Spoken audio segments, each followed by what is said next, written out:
Just రూ. 500 లేదా ఒక చలన పడుతుంది. వాటి నుంచి తప్పించుకోవడానికి ప్రాణాల మీదే ఎందుకు తెచ్చుకుంటున్నారు? నిన్న ఏదైతే సంఘటన అయితే జరిగిందో ఆ సంఘటనలో ఇద్దరు కానిస్టేబుల్ ఎవరైతే ఉన్నారో వాళ్ళే తప్పు అని ఇప్పటికీ అక్కడ ఉన్న జనాలు చెప్తూ ఉన్నారు. అసలు ఏం జరిగింది? ఆ వ్యక్తి చనిపోవడానికి కారణం ఈ ఇద్దరు పోలీసులేనా అనే విషయాల గురించి మనం ఈ రోజు వీడియోలో అయితే డిస్కషన్ అయితే చేద్దాం. వీడియోలో వచ్చేసి 4 పాయింట్స్ అయితే చెప్తా. వీడియోని లాస్ట్ వరకు చూడండి.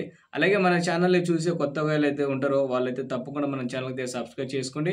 డైలీ ట్రెండింగ్ టాపిక్తో మీ ముందుకైతే వస్తుంటాను, ఓకేనా? సో మనమైతే నిన్న ఏదైతే సంఘటన అయితే జరిగిందో బాలానగర్లో మనకి వెహికల్స్ అనేది అయితే చెక్ చేస్తున్నారండి. నిన్న మధ్యాహ్నం టైం నుంచి అక్కడ కానిస్టేబుల్స్ అలాగే ఎస్ఐ వాళ్ళు ట్రాఫిక్ నుంచి అన్ని వెహికల్స్ అయితే చెక్ చేస్తున్నారు. అదే సమయంలో ఒక వ్యక్తి ఈ హీరో హోండా బైక్ మీద అయితే రావడం అయితే జరిగింది. సో ఆయన కూడా అయితే అక్కడ ఉన్న కానిస్టేబుల్ అయితే ఆపడం అయితే చేశారు. బట్ ఆయన అక్కడే అయితే ఆగలేదు. ఆయన హెల్మెట్ ఏదో వేసుకోలేదట. ఆపకుండానే కొంచెం ముందుకైతే వెళ్ళిపోవడం అయితే జరిగింది.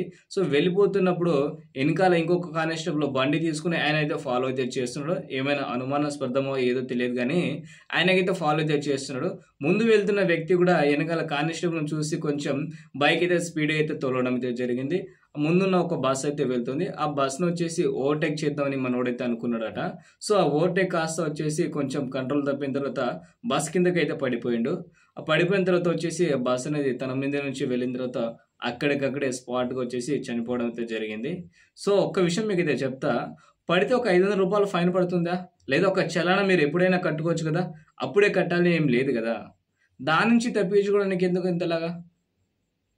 నిన్న నిజంగా నాకైతే నిజంగా చాలా కోపం వచ్చింది. ఎందుకంటే పడితే ఒక రూ. 500 కదండి ఫైను.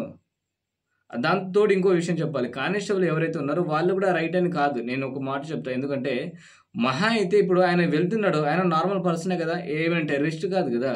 ఎందుకు ఆయనకి చేసి సినిమా వాళ్ళ లెక్క పట్టుకోవడం? అదొకటి. అలాగే మీరు వెహికల్ ఏదైతే చెక్ చేస్తున్నారో కొన్ని చోట్ల నేనైతే చూసాను. ఏందంటే కొంతమందిని ఆపుతున్నారు, కొంతమంది అలాగే పంపిస్తున్నారండి. కొంచెం మీరైతే అందరిని చెక్ చేస్తే అందరిని చెక్ చేయండి. ఎందుకంటే నేనే పర్సనల్‌గా ఒకసారి దాన్ని ఫేస్ అయితే చేశాను కాబట్టి చెప్తున్నా. సో నిన్న ఏదైతే వ్యక్తి అయితే చనిపోయాడో ఆ వ్యక్తి వాళ్ళ పేరెంట్స్ వచ్చేసి ఆ ఇద్దరు కానిస్టేబుల్ ఎవరైతే ఉన్నారో ఆయన పైన వచ్చేసి ఒక పోలీసులు కేసు అయితే పెట్టడం అయితే జరిగింది. సో వాళ్ళని నెక్స్ట్ రేపటి రోజున ఏం చేస్తారో చూద్దాం. మ్యాక్సిమం మనకైతే నిన్న సాయంత్రం అయితే జరిగింది కాబట్టి మ్యాక్సిమం ఈరోజు సాయంత్రం కల్లా మనకి ఏదో ఒకటి అప్డేట్ అయితే వస్తుంది. అప్డేట్ వస్తే మన ఛానల్లో నేను తప్పకుండా అయితే చెప్తా. అలాగే మీకు చిన్న రిక్వెస్ట్ అయితే చేస్తున్నాను అండి. మహా అయితే మీరు ఏదైనా హెల్మెట్ మర్చిపోయినా వెళ్ళినా సరే, మీ లైసెన్స్ మర్చిపోయినా కొంచెం ఓవర్‌టేక్ అయితే చేయకండి. సో అండ్ సో వాళ్ళతో చెప్పండి. వాళ్ళు అర్థం చేసుకుంటారు. మనోళ్ళే వాళ్ళు కూడా, బయటోళ్ళు కాదు కదా. సో మనోళ్ళే కాబట్టి వాళ్ళు అర్థమైతే చేసుకుంటారు. మీరు కొంచెం జాగ్రత్తగా అయితే వెళ్ళండి.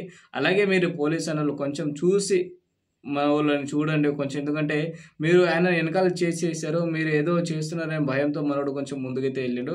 ముందుకెళ్ళిన తర్వాత బస్ అయితే వెనకాల నుంచి అయితే వచ్చేసింది. సో ప్రాణం అయితే పోయింది. మనం తీసుకురాలేము. ఇక మీరైతే ఉన్నారు కదా, కొంచెం చూసి ఏదైనా సరే చేయండి, ఓకేనా? సో మీకు కూడా చెప్తున్నా, ఎవరైతే వీడియో అయితే చూస్తున్నారో బయటికి వెళ్ళేటప్పుడు హెల్మెట్స్ కానీ లైసెన్స్ కానీ అన్ని తీసుకెళ్ళి బయటికి వెళ్ళండి. సో ఇప్పుడు దాకా అయితే వీడియో అయితే చూశారు కాబట్టి వీడియోని ఒక లైక్ చేసేయండి. అలాగే తప్పనిసరిగా హెల్మెట్ అయితే వేసుకోవాలని మీ ఫ్రెండ్స్కి అయితే షేర్ అయితే చేయండి వీడియోని, ఓకేనా? So thank you for watching. జై హింద్.